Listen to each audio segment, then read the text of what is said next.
Oke, baik, selamat pagi untuk kita semua. Terima kasih karena sudah hadir ke ruang virtual ini. Sekarang pada pagi hari ini kita akan membahas tentang isu-isu masalah yang sedang tren, sedang marak dibicarakan saat ini. Untuk sebelum kita melakukan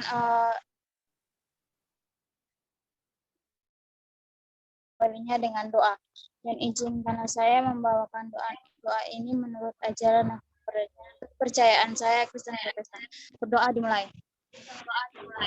Ya Bapa kami di surga, bagi yang pujian kami sembah, karena kami akan memulai kegiatan kami pada pagi hari ini. Kiranya apa yang kami lakukan hari ini dapat bermanfaat bagi kami. Ini doa dan harapan kami di dalam nama Tuhan Yesus kami tahu doa. Amin.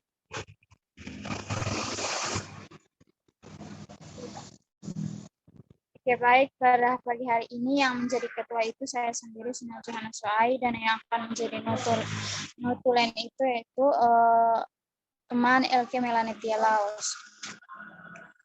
Saya mempersilakan untuk pemateri pertama yang ingin memaparkan masalahnya, saya persilakan terlebih dahulu.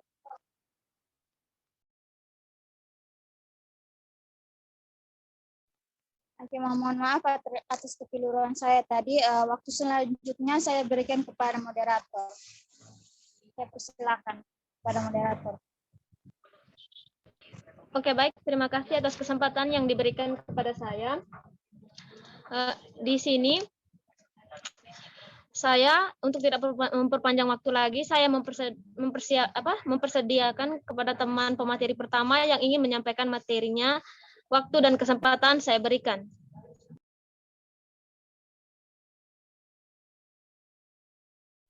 Oke, baik, saya akan memaparkan materi saya terlebih dahulu, yaitu masalah yang saya ambil yang berkaitan dengan isu nasional di sini, yaitu tentang kekerasan. Kekerasan ini kekerasan dalam sekolah. Saya akan menjelaskan pembahasannya sedikit saja, yaitu kekerasan adalah suatu tindakan yang melukai fisik seseorang baik itu disengaja maupun tidak disengaja. Kekerasan dapat terjadi diakibatkan karena adanya perubahan perilaku dalam diri seseorang itu. Dari kekerasan yang sering terjadi sekarang ini kebanyakan terjadi pada anak yang kekerasan yang terjadi pada anak. Kekerasan ini biasanya diberikan oleh orang tua maupun pihak-pihak sekolah. Yang saya ambil kekerasan di sini itu yang kekerasan dalam sekolah. Kekerasannya itu yang dilakukan dengan seorang diri maupun dengan perorangan. Orang yang menjadi korban dari kekerasan biasanya akan menutup diri terhadap lingkungan sosial karena ia merasa takut untuk bertemu dan bersosialisasi dengan orang lain. Bahkan ada pun orang yang ingin melakukan bunuh diri diakibatkan dari trauma dari masalah yang dialami. Teknik pengumpulan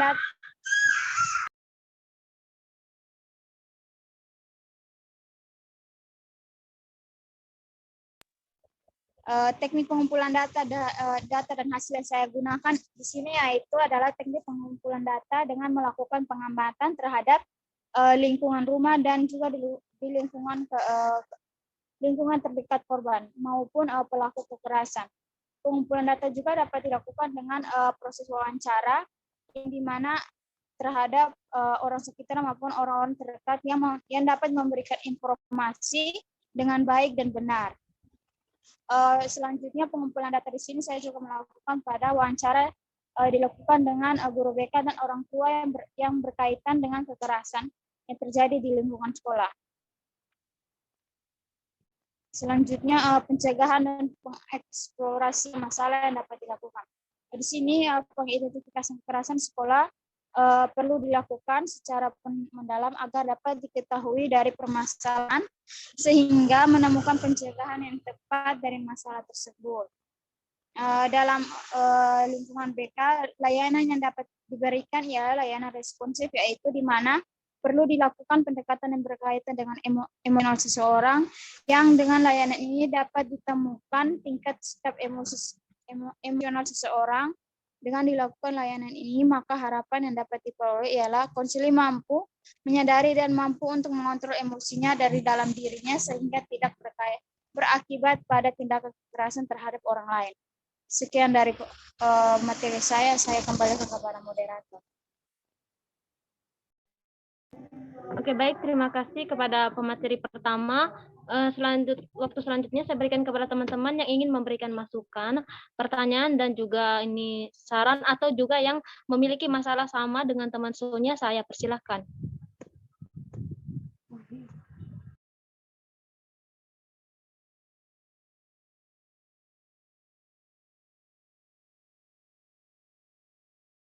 Halo, apakah ada yang masih memberikan tanggapan? Saya persilahkan.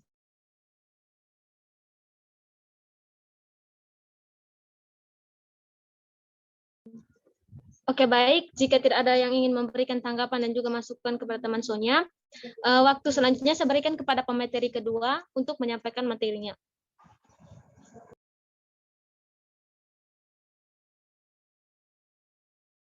Oke, baik. Saya. Oke, baik. Kepada Nona Yublina, saya persilahkan. Oke, materi yang masalah yang saya angkat itu adalah mengidentifikasi artikel dengan judul upaya guru BK untuk menurunkan perilaku agresif siswa dengan menggunakan konseling kreatif dalam bingkai modifikasi kognitif perilaku.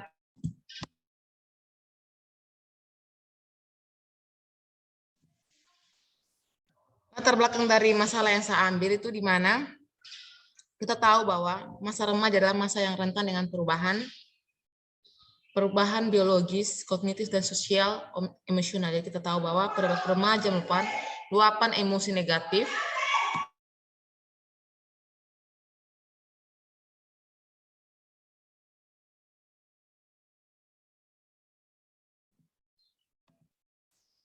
selanjutnya.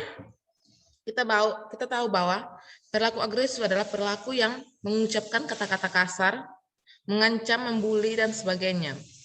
Perilaku agresif bisa berlaku pada perilaku fisik, ini bisa menyerang fisik maupun verbal, sehingga bisa membuat korban yang menjadi korban itu akan mengalami penderitaan yang membuat emosinya tidak stabil. Jadi dengan latar belakang tersebut, saya mengambil ini judul tersebut, sehingga yang akan saya bahas adalah pengertian perilaku agresif. Perilaku agresif adalah sebagai bentuk luapan emosi negatif dan suasana hati yang tidak menentu sehingga timbullah perilaku agresif.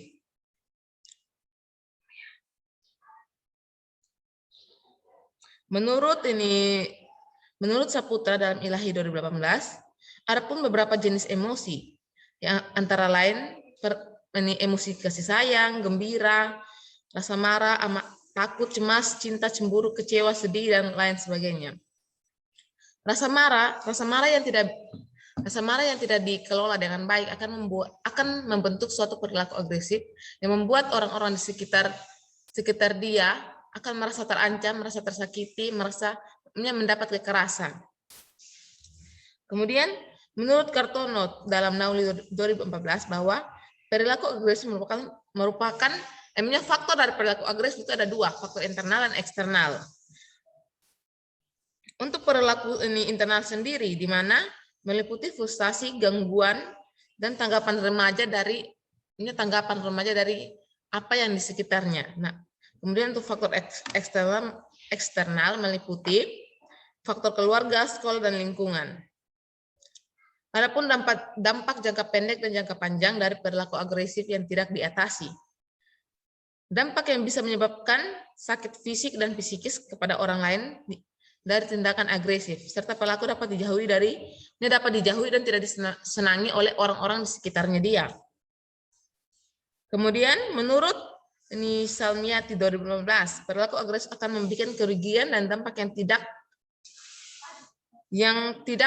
yang sangat signifikan, di mana dapat terjadinya penurunan prestasi belajar. Tidak ada interaksi antara teman-teman sekitarnya, dan menimbulkan juga kecemasan, depresi, dan panik serta reaktifnya dapat menyebabkan traumatis. Adapun beberapa peran BK untuk mengatasi perilaku agresif. Yang pertama,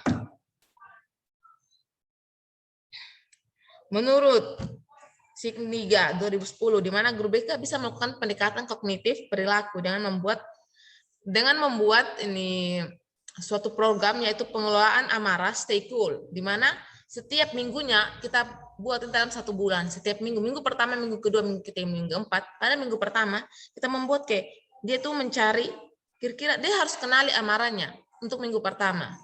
Kemudian minggu kedua dia mencari dia mengevaluasi dirinya, mengevaluasi bagaimana sih amarahnya dia ini harus dibuat kemana begitu. Kemudian ketika dia evaluasi dia punya diri, harus dicari alternatif itu bagaimana solusi yang baik untuk perilaku agresifnya dia. Kemudian juga setelah itu dari beberapa penelitian yang tentang stay cool ini memang ada beberapa signifikannya perilaku agresif yang sangat besar sekali, namun dengan adanya pengolahan amarah yang dinamakan stay cool, makanya perilaku agresif itu dapat ditekan dengan mengalami penurunan yang betul-betul drastis. Kemudian guru BK juga bisa memberikan layanan informasi tentang perilaku agresif. Kemudian bisa memberikan informasi layanan bimbingan klasikal mengenai bagaimana cara berinteraksi yang baik, juga bagaimana cara mengelola emosi yang baik. Ini sekian presentasi dari saya kembalikan ke moderator. Oke, baik. Terima kasih kepada teman Yublina Kakamalo yang sudah menyampaikan materinya mengenai upaya guru BK dalam menurunkan perilaku agresif. Waktu selanjutnya saya berikan kesempatan kepada teman-teman yang memiliki masalah yang sama dan juga ingin memberikan masukan dan tanggapan. Waktu dan kesempatan saya persilahkan.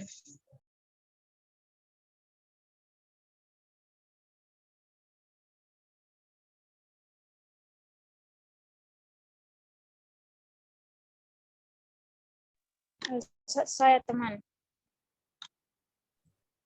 Oke, baik, kepada teman Sonia.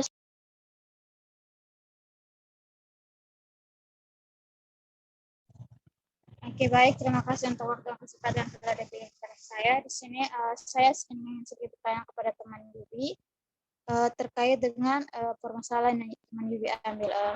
Terkait dengan itu, kalau memang permasalahannya seperti itu, bagaimana teknik pengumpulan data dan pengolahan hasilnya?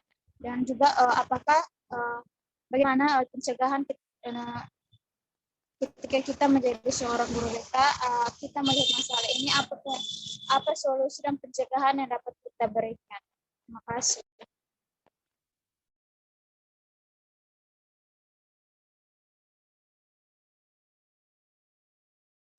Oke, baik. Terima kasih kepada teman Sonia. Bagaimana teman Yubi? Saya persilahkan. Teman Sonia mungkin di tempat saya jaringan, jadi teman Sonia bisa mengulang kembali pertanyaan yang diberikan. Oke, baik. Yang saya tanyakan di sini pada proses pengolahan data atau teknik pengumpulan data dan hasil. Yang saya tanyakan bagaimana teknik pengumpulan datanya dari masalah yang teman Yubi ambil dan juga pengolahan hasilnya. Selanjutnya bagaimana pencegahannya ketika kita menjadi seorang guru BK dalam menanggapi masalah ini. Solusinya yang dapat kita berikan. Terima kasih.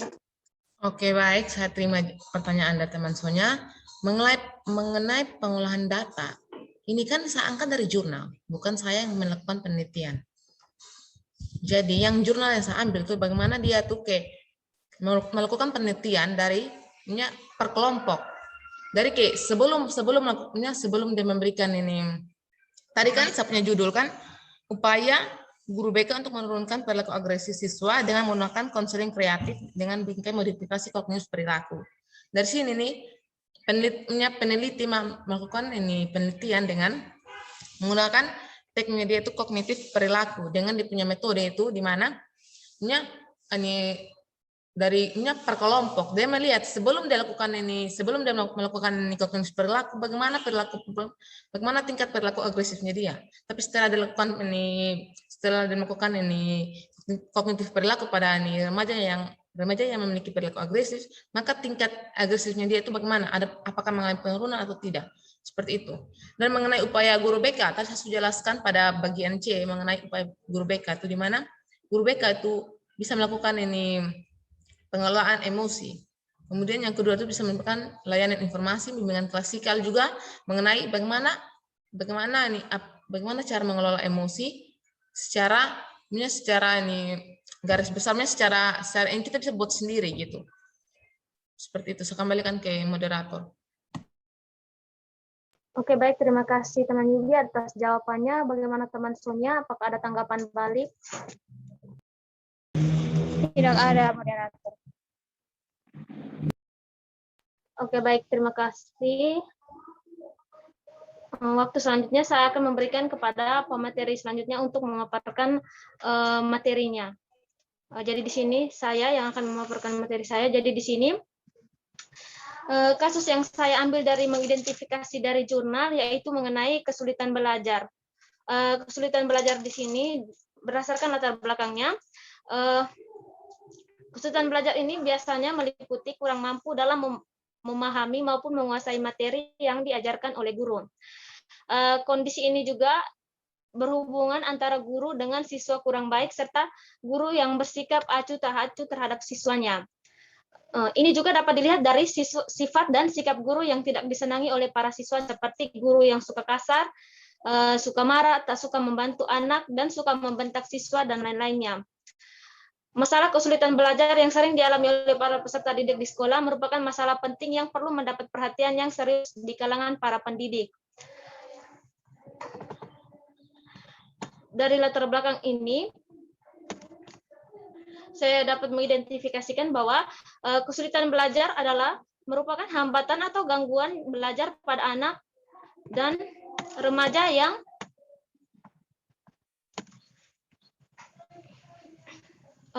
saya ulangi, dari latar belakang yang tadi dapat saya identifikasikan bahwa kesulitan belajar adalah suatu keadaan di mana siswa tidak dapat belajar dengan sebagaimana mestinya dalam proses pembelajaran.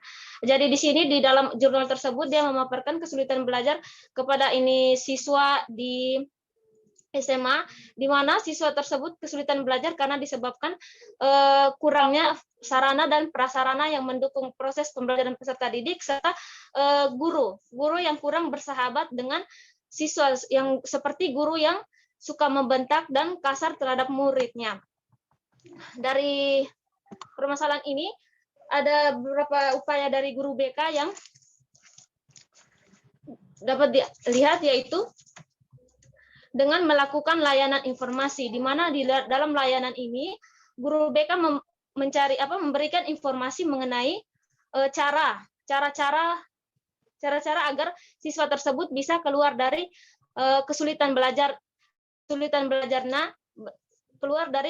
belajarnya, dan juga di mana guru BK bekerja sama berkonsultasi dengan guru mata pelajaran yang tadi agar memberikan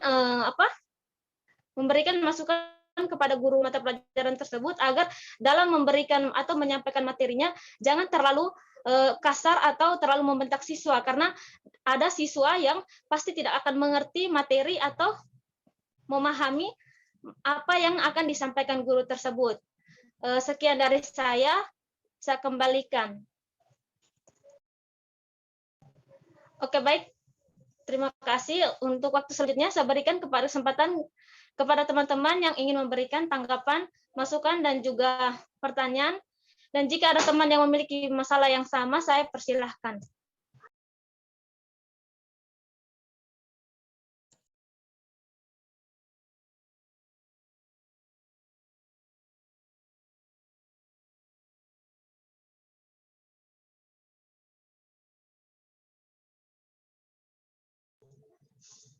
Ya, baik. Jadi di sini saya ingin menyampaikan bahwa masalah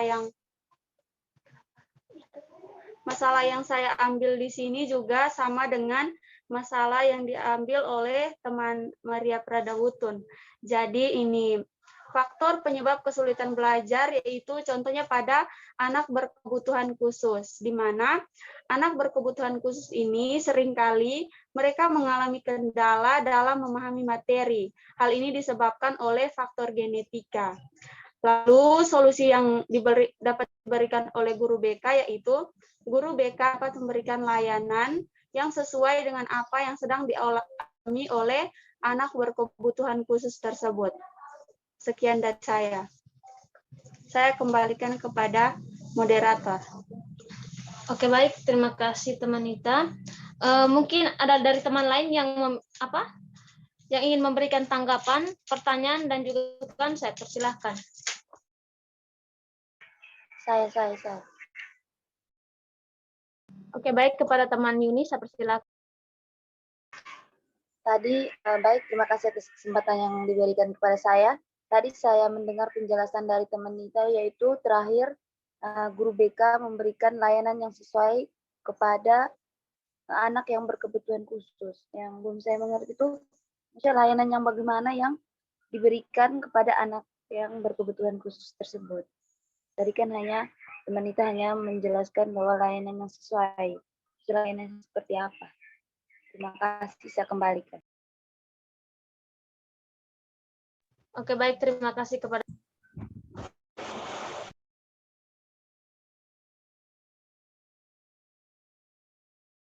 Oke, baik. Terima kasih kepada teman Yuni.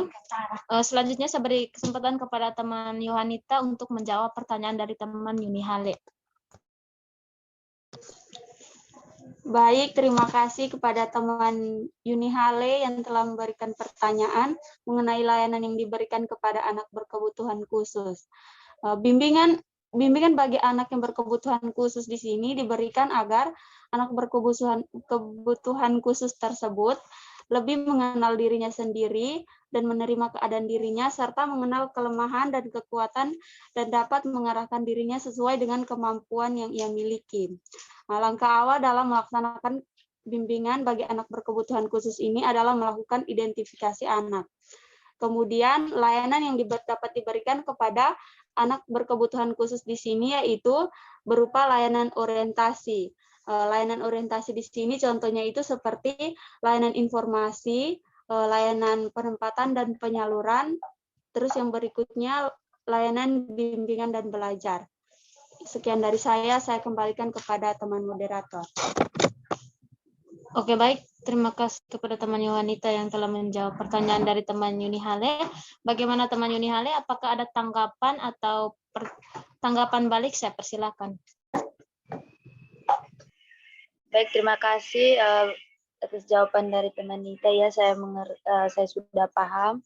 Dan di sini saya menyimpulkan bahwa layanan yang sesuai untuk anak-anak yang berkebutuhan khusus yaitu layanan orientasi. Terima kasih, saya kembalikan.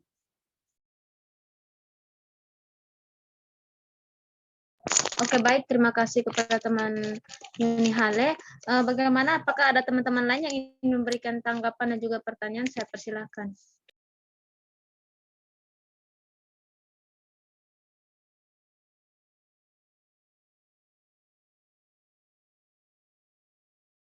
Oke, baik. Jika tidak ada lagi yang ingin memberikan pertanyaan, waktu dan kesempatan selanjutnya saya berikan kepada teman-teman lain yang ingin menyampaikan materinya. Saya persilakan. Saya moderator. Oke, baik. Kepada teman Nur Aisyah, saya persilakan. Baik, adapun masalah yang saya akan bahas di sini yaitu media komprehensif untuk mengembangkan standar kompetensi siswa. Mengapa saya ambil masalah ini? Karena dilihat dari tujuan BK itu sendiri, di mana BK itu memberi layanan untuk memenuhi kebutuhan siswa itu sendiri. Dengan adanya program BK Kompetensi ini didasarkan pada upaya pencapaian tugas pengembangan potensi dan pengentasan masalah-masalah konseli.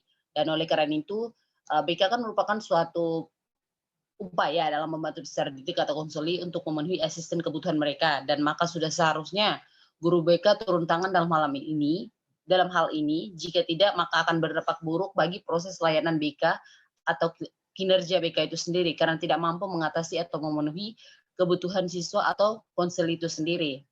Kemudian Mengapa sampai program BK komprehensif ini diadakan? Itu dilihat dari tujuan untuk meningkatkan lagi kemampuan guru BK atau konselor dalam memberikan layanan untuk meningkatkan standar kompetensi siswa, dan standar kompetensi siswa perlu diidentifikasi lebih awal karena ini adalah tujuan dari program bimbingan dan konseling komprehensif. Program BK sendiri merupakan bagian integral dari tujuan pendidikan sekolah dan negara. Untuk memastikan bahwa program BK dioptimalkan dan disesuaikan dengan tujuan sekolah, sangat penting bagi konselor sekolah untuk berperan aktif sebagai koordinator program BK. Jika seandainya guru BK atau konselor belum bisa menguasai keterampilan ini, maka akan sangat berdampak buruk bagi siswa dan guru BK atau konselor itu sendiri, karena guru BK gagal dalam memberikan layanan yang mampu memenuhi kebutuhan siswa dan guru BK. Dan guru BK akan dilihat sebagai seorang yang tidak mampu menjalankan tugasnya dengan baik sesuai dari pengertian BK itu sendiri. Maka dari itu dilakukan program BK komprehensif, di mana ini merupakan salah satu program yang benar-benar membantu peserta didik dalam meningkatkan standar kompetensi mereka. Dilihat juga banyak guru, mengapa sampai muncul ini, karena dilihat juga banyak guru BK itu yang belum benar-benar mengerti terkait apa itu layanan BK komprehensif, sehingga program BK komprehensif ini pun diadakan untuk meningkatkan lagi kemampuan guru BK dalam meningkatkan standar kompetensi siswa. Dan solusi yang diberikan terkait masalah ini dari hasil adanya program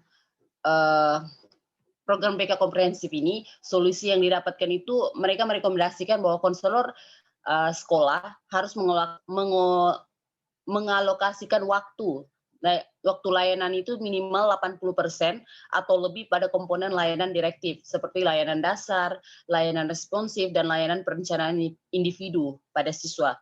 Sedangkan sisa waktu 20% lagi untuk aktivitas manajemen program dan dukungan sistem yang akan membantu dalam meningkatkan standar kompetensi siswa itu sendiri. Mungkin itu saja dari saya kembalikan kepada moderator. Oke, baik. Terima kasih kepada teman Nur Aisyah yang telah menyampaikan materinya. Waktu selanjutnya saya memberikan kesempatan kepada teman-teman yang ingin memberikan tanggapan dan juga masukan. Saya mempunyai masalah yang sama, waktu dan kesempatan saya berikan.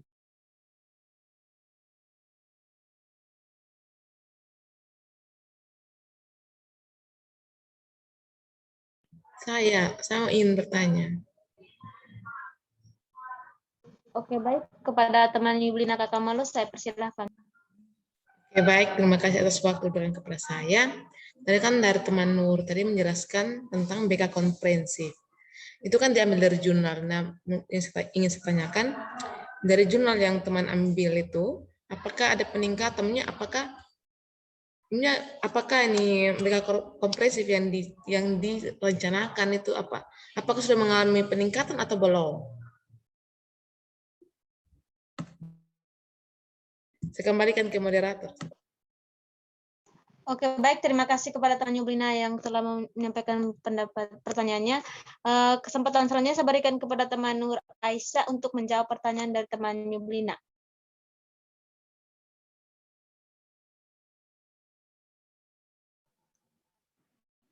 Baik, terima kasih atas waktu dan kesempatan yang diberikan. Dari jurnal pada jenjang penelitian SMK Kumara 2015 dengan itu mengalami peningkatan terkait program komprehensif ini sendiri. Awalnya seperti yang saya jelaskan tadi, karena guru BK banyak yang belum mengerti terkait apa tuh program BK komprehensif, sehingga diadakan program ini, kemudian meningkatkan lagi kualitas guru BK dalam meningkatkan standar kompetensi siswa, dan itu dialami pada jenjang SMK dan SMA di Kumara dan juga di Magelang. Saya kembalikan. Oke, baik. Terima kasih kepada teman Nur Aisyah. Kepada teman Yublina Kakamalo, apakah ada tanggapan balik? Saya persilahkan. Oke, baik. Terima kasih. Saya memahami ini jawaban dari teman Nur, di mana ada peningkatan dari ini peningkatan yang lebih baik lagi seperti itu. Kembalikan ke moderator. Oke, baik. Terima kasih atas pemahamannya. Waktu dan kesempatan selanjutnya saya berikan kepada teman-teman lain yang belum berkesempatan menyampaikan materinya, waktu dan kesempatan saya berikan.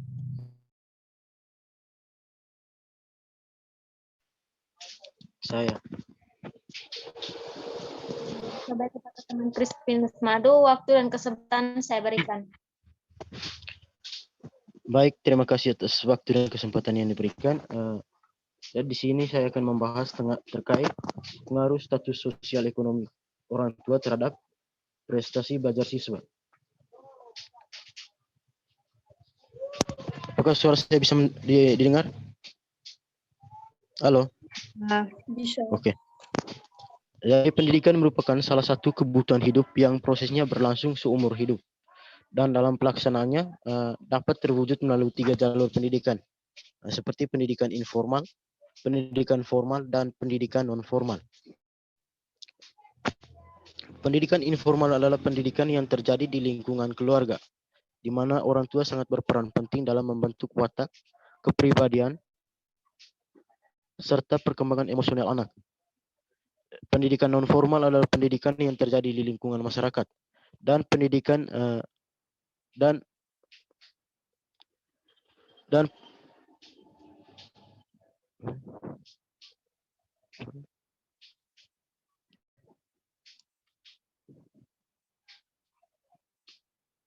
Jadi keluarga merupakan lingkungan pendidikan yang pertama dan utama. Karena dalam keluarga inilah anak akan memperoleh pengajaran dan bimbingan. Dengan begitu keluarga sangat mempengaruhi prestasi belajar anak. Salah satunya yaitu kondisi sosial ekonomi keluarga. Kondisi sosial ekonomi berhubungan erat dengan kondisi sosial ekonomi keluarga. Kondisi sosial berhubungan erat dengan kondisi ekonomi keluarga. Siswa yang berasal dari keluarga yang memiliki ekonomi tinggi akan terfasilitasi proses belajarnya, sehingga anak mampu meningkatkan prestasi belajarnya di sekolah. Sedangkan anak yang berasal dari keluarga yang kurang mampu akan kewalahan dalam proses belajarnya. Karena orang tua lebih memperhatikan apa yang menjadi kebutuhan pokok dibandingkan dengan memfasilitasi proses belajar anak. Yang berikut faktor utama dalam penentuan kelas sosial adalah jenis aktivitas ekonomi, tingkat pendapatan orang tua. Ayah dan ibu sebaiknya memberikan fasilitas yang memadai. Memberi fasilitas yang memadai di sini dipahami sebagai fasilitas yang tidak berlebihan atau akan tetapi fasilitas tersebut adalah terpenuhnya kebutuhan dasar bagi anak-anaknya. Sehingga dengan demikian kebutuhan dasar anak dapat difasilitasi untuk kepentingan pendidikan dan pembentukan jiwa anak. Fasilitas yang diberikan kepada anak tidak harus dipahami dengan pemenuhan fisik atau materi yang berlebihan, akan tetapi fasilitas yang cukup tidak berkekurangan. Tentu saja dengan pengawasan yang selektif dari pihak orang tua, khususnya ibu. Salah satu kewajiban orang tua dalam membantu proses pendidikan anaknya adalah dengan cara memfasilitasi anak dalam pendidikannya di sekolah. Sekian dari saya kembalikan kepada moderator. Oke, baik, terima kasih kepada teman Crispinus Madu yang sudah menyampaikan masalahnya terkait pengaruh status sosial ekonomi orang tua terhadap proses prestasi belajar siswa. Waktu dan kesempatan selanjutnya saya berikan kepada teman-teman yang ingin memberikan masukan, tanggapan, dan juga pertanyaan. Dan jika ada yang memiliki masalah yang sama, waktu dan kesempatan saya berikan.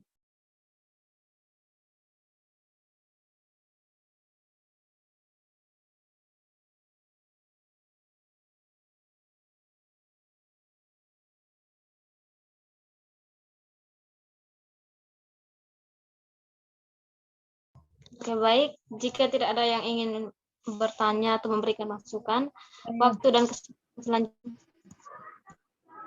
Moderator saya. Oh ya, maaf. Kepada teman Anastasia Suwarni, saya persilakan. Baik, terima kasih untuk kesempatan yang diberikan. Masukan dari saya untuk masalah dari teman, masalah yang diangkat oleh teman Crispinus Madu. Jadi mungkin upaya dari kita sebagai anak tuh, kalau macam orang tua kita tidak mampu untuk mendatangkan fasilitas tuh, kita sebentar buang sih. Itu apa? Kita harus berupaya begitu. Kita sendiri harus berupaya. Karena kita punya orang tua kan tidak mampu. Maksudnya mereka kan juga lebih mementingkan kebutuhan kita tuh sehari-hari. Jadi kita kan kayak macam ada kayak di itu apa? Maksudnya di kita pun daerah itu kan kayak macam fasilitas kita tidak bisa beli buku toh. Kita tidak bisa beli buku. Alternatif yang bisa kita dapat fasilitas seperti buku itu kita bisa dapatkan di perpustakaan daerah yang sudah disediakan oleh pemerintah. Begitu. Di setiap kabupaten itu pasti ada. Baik, hanya itu saja saya kembalikan. Terima kasih. Oke, baik, terima kasih kepada teman Suarniti. Bagaimana teman Pipin, apakah ada tanggapan balik? Silakan. Baik, terima kasih. Bisa diterima. Oke, baik, terima kasih. Waktu dan kesempatan selanjutnya saya berikan kepada teman-teman lain untuk menyampaikan materinya.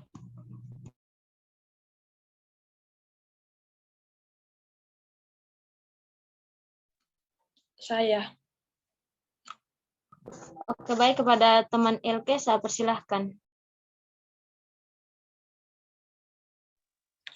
Baik, terima kasih atas waktu dan kesempatan yang telah diberikan. Di sini masalah yang saya ambil yaitu dari artikel faktor-faktor penyebab terjadinya pergaulan bebas pada remaja di Kota Banda Aceh. Di sini menjelaskan bahwa pergaulan bebas itu merupakan suatu kasus yang semakin mengkhawatirkan, terutama bagi remaja yang telah terjerat dengan perilaku-perilaku menyimpang yang tidak sesuai dengan nilai atau norma agama, adat istiadat, serta kaidah-kaidah yang berlaku di masyarakat. Pada artikel ini ada beberapa faktor yang menyebabkan terjadinya pergaulan bebas pada remaja, yaitu faktor yang pertama yaitu keluar atau pulang ke rumah larut malam.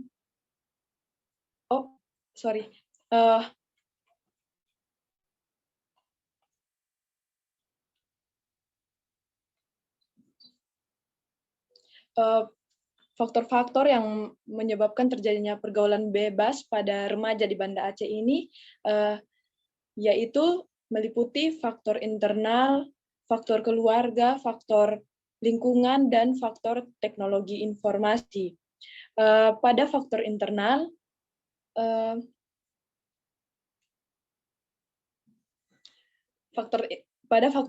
ini pergaulan bebas yang dilakukan remaja yaitu berkenan dengan kontrol diri, kesadaran diri, nilai-nilai keagamaan, dan gaya hidup. Yang pertama, kontrol diri. Nah, di sini remaja-remaja yang di Banda Aceh ini ada 6 orang. Penelitian ini dengan menggunakan metode wawancara. Jadi menurut hasil wawancara dari 6 orang remaja menunjukkan bahwa remaja memahami bahwa pergaulan bebas merupakan suatu hal yang berkaitan dengan pergaulan kurang sehat, misalnya pacaran yang mengarah pada tingkah laku di luar batas wajar, bolos sekolah, kemudian minum minuman alkohol, penyalahgunaan narkoba, maupun terlibat tawuran. Selain itu, responden yang lain juga menyebutkan bahwa pernah melakukan hal-hal yang berkaitan dengan pergaulan bebas, yaitu berpelukan dengan teman lawan jenis atau pacar, terus duduk berduaan dengan pacar pada malam hari, dan menghisap rokok elektrik atau vape, bahkan bullying. Faktor yang kedua yaitu kesadaran diri.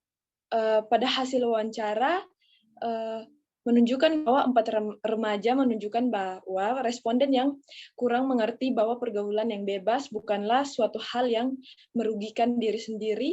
Responden juga mengaku bahwa pergaulan bebas itu semata-mata dapat merugikan diri sendiri. Alasannya karena dengan pergaulan tersebut responden merasa lebih mudah mendapatkan kesenangan. Faktor yang kedua yaitu faktor keluarga. Nah, di sini faktor dari keluarga itu seperti taraf pendidikan keluarga, terus keluarga yang broken home, dan kurangnya perhatian dari orang tua. Kemudian ada juga keadaan ekonomi keluarga. Itu yang menyebabkan anak remaja-remaja di sana melakukan. Nah, faktor yang ketiga yaitu faktor lingkungan. Faktor lingkungan ini di sini yaitu teman sebaya, yang kedua keadaan lingkungan tempat tinggal, yang ketiga teknologi informasi. Demikian presentasi dari saya.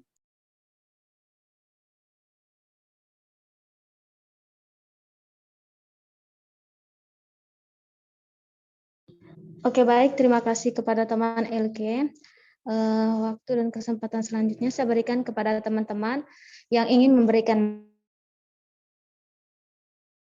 masukan, tanggapan, dan juga pertanyaan, dan yang memiliki masalah sama. Waktu dan kesempatan saya berikan.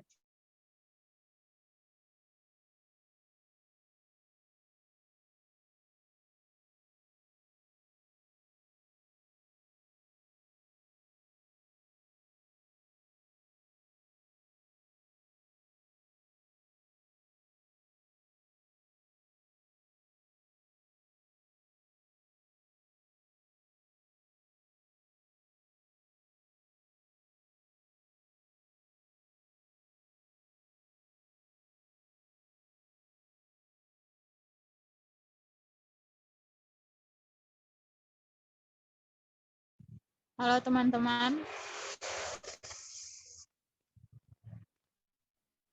Apakah bisa dilanjutkan untuk materi selanjutnya?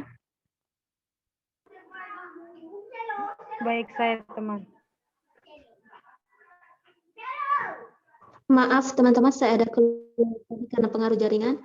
Jika tidak ada yang bertanya, waktu selanjutnya saya berikan kepada teman-teman yang lain untuk menyampaikan. Baik, kepada teman moderator. Apakah waktunya diberi kesempatan kepada saya? Ya, teman. Silakan. Baik, terima kasih teman-teman. Jadi masalah yang saya angkat di sini, peran guru BK dalam membentuk konsep diri positif dari siswa yang broken home. Jurnal yang saya ambil atau artikel yang saya ambil itu metode guru bimbingan konseling dalam membentuk konsep diri positif siswa dari keluarga broken home di SMA Negeri 2 Sinjai. Baik teman-teman, kita tahu sendiri bahwa keluarga itu merupakan lingkungan terdekat untuk membesarkan, mendewasakan, dan di dalamnya anak mendapatkan pendidikan pertama kali. Jadi keluarga itu memiliki peran yang penting dalam perkembangan anak, sedangkan jadi keluarga yang baik akan berpengaruh positif bagi perkembangan anak, sedangkan keluarga yang kurang baik akan berpengaruh negatif pada perkembangan anak. Keluarga yang kurang baik di sini maksudnya ada perselisihan terus antara bapak dan mama, bapak dengan anak, terus sampai akhirnya ada perceraian juga. Itu tuh yang keluarga yang kurang baik atau biasa disebut keluarga broken home. Jadi pengaruh broken home dalam keluarga itu sangat berpengaruh negatif bagi tumbuh kembang anak, apalagi jika sang anak sudah memasuki masa remaja, yang dimana anak tersebut sangat membutuhkan figur dan kasih sayang dan perhatian utuh dari kedua orang tuanya. Jadi kurangnya kasih sayang yang diberikan ini banyak dari anak broken home yang terjerumus ke pergaulan yang negatif, contohnya meminum minuman keras, menggunakan narkoba, seks bebas, bahkan sampai ada yang drop out dari sekolah. Jadi itu karena adanya kasus yang dilakukan dan dampak lainnya yaitu anak yang menjadi pemurung, peran pendiam dan tidak betah di rumah atau menutup diri dan lain sebagainya. Baik teman-teman, jadi broken home tadi kan berarti keluarga yang retak atau rumah tangga yang berantakan, dan kata lain adalah keluarga atau rumah tangga tanpa hadirnya salah seorang dari kedua orang tua, ayah atau ibu yang disebabkan kematian atau perceraian atau meninggalkan rumah. Baik, jadi untuk itu upaya yang dilakukan oleh guru BK itu ada beberapa di sini, yaitu yang pertama bimbingan yang bersifat preventif. Jadi guru BK memberikan bimbingan bersifat preventif di sini. Salah satu ada tiga. Yang pertama, sinergi seluruh elemen sekolah dalam memelihara situasi yang kondusif dalam lingkungan sekolah. Jadi di lingkungan sekolahnya itu diharapkan ada bimbingan dari pihak guru BK untuk membentuk elemen sekolah yang kondusif. Jadi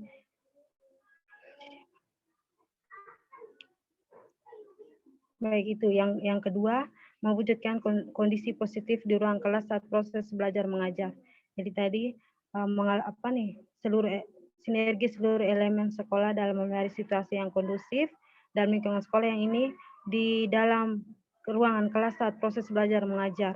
Jadi anak-anak yang broken home itu perlu ada penanganan khusus, mungkin mereka yang pemurung atau tidak bisa berkomunikasi baik dengan teman-temannya itu. Nah, itu salah satu peran dari guru BK. Yang ketiganya, memaksimalkan penggunaan waktu senggang untuk melakukan kegiatan positif. Jadi contohnya di sini kita melibatkan anak-anak yang broken home gitu tuh di kegiatan-kegiatan sekolah, misalnya OSIS, pramuka, atau rekreasi ke tempat-tempat wisata. Terus yang kedua, bimbingan yang bersifat kuratif. Peran bimbingan bersifat preventif dan kuratif. Yang kuratif ini, himbauan yang pertama, guru BK memberikan himbauan kepada siswa baik secara lisan maupun tulisan. Himbauan yang dimaksud ini adalah memberikan informasi kepada peserta didik terhadap hal-hal yang dapat menjadi hambatan dalam mengganggu proses peningkatan diri. Terus yang kedua, ini teguran atau peringatan berjenjang baik peserta didik yang melakukan pelanggaran. Bentuk atau model peringatan yang diberikan pun harus disesuaikan dengan sikap diri dari siswa yang bersangkutan, karena tidak semua siswa memiliki sikap yang sama dalam menerima teguran. Terus yang ketiga itu, guru BK bisa memberikan konseling keluarga.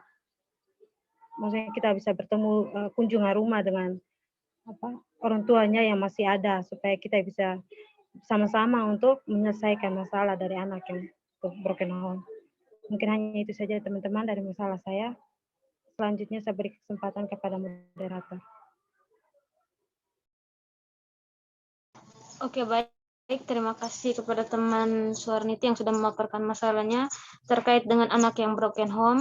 Waktu dan kesempatan selanjutnya saya berikan kepada teman-teman yang ingin memberikan tanggapan, pertanyaan, dan juga masukan, serta teman-teman yang mempunyai masalah yang sama, saya persilahkan.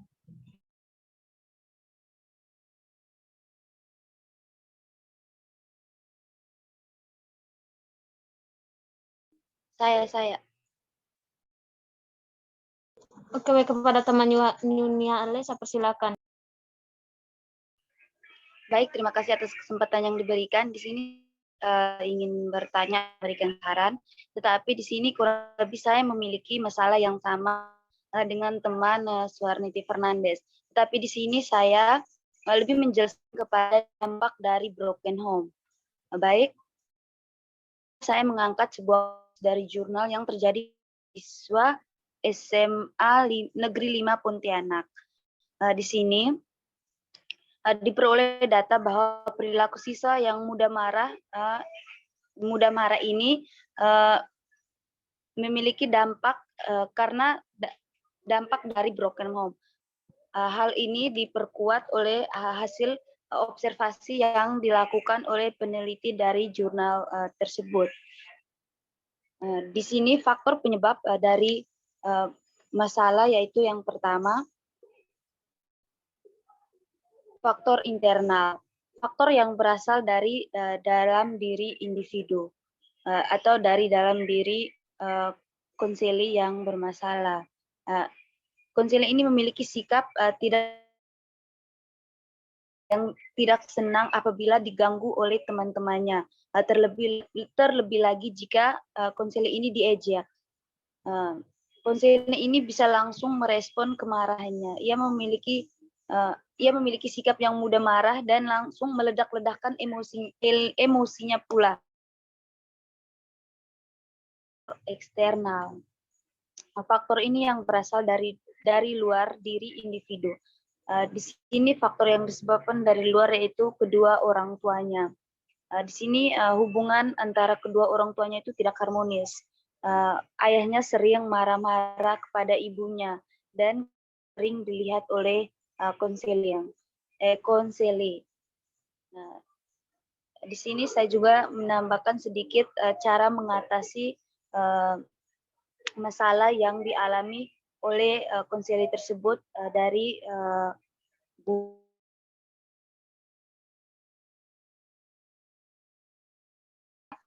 bisa menggunakan pendekatan model konseling rasional emotif terapi atau RBT dan behavioral, di mana pada model konseling ini peneliti menggunakan teknik konfrontasi pada model konfrontasi dan pada model konseling behavioral digunakan teknik asertif.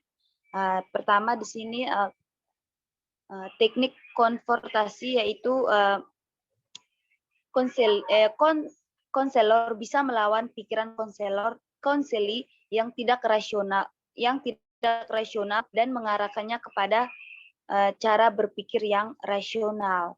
Dan yang kedua, teknik asertif, yaitu teknik yang digunakan oleh konselor untuk melatih pikiran konseli untuk mampu mengungkapkan perasaan tersinggung dan kesulitan menyatakan tidak suka pada orang lain. Terima kasih, saya kembalikan. Oke, baik. Terima kasih kepada teman Yuni Hale. Kepada teman-teman lain, apakah ada pertanyaan dan juga masukan? Saya persilakan.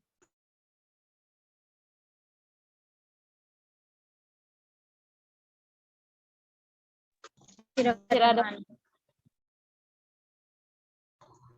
Jika tidak ada lagi, akhir dari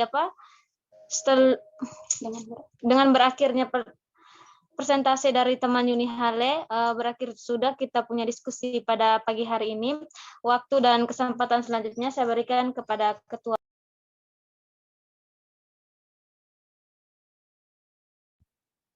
Oke, baik. Selamat siang untuk kita semua. Terima kasih untuk para pemateri yang telah memaparkan materinya. Dan juga terima kasih untuk para penanya yang telah memberikan masukan, kritikan, dan pertanyaan kepada para pemateri. Karena kita telah dibatasi oleh waktu, maka sudah semuanya pemateri masalahnya telah disampaikan. Jadi berakhir pula kegiatan diskusi daripada siang hari ini. Atas perhatian dari teman-teman, saya ucapkan terima kasih, dan juga karena di awal kita mengawalinya dengan doa, maka kita akhiri pula dengan doa. Mungkin ada teman-teman yang ingin memimpin kita dalam doa, saya persilakan.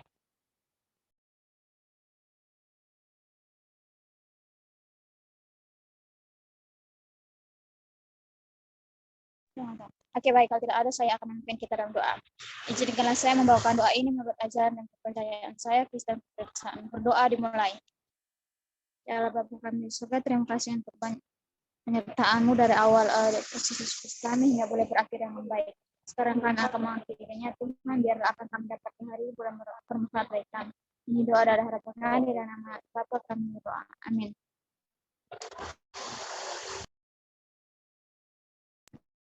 Baik, terima kasih untuk kehadirannya di sesi diskusi hari ini. Saya tutup. Selamat siang. Siang, Ibu. Siang, Ibu.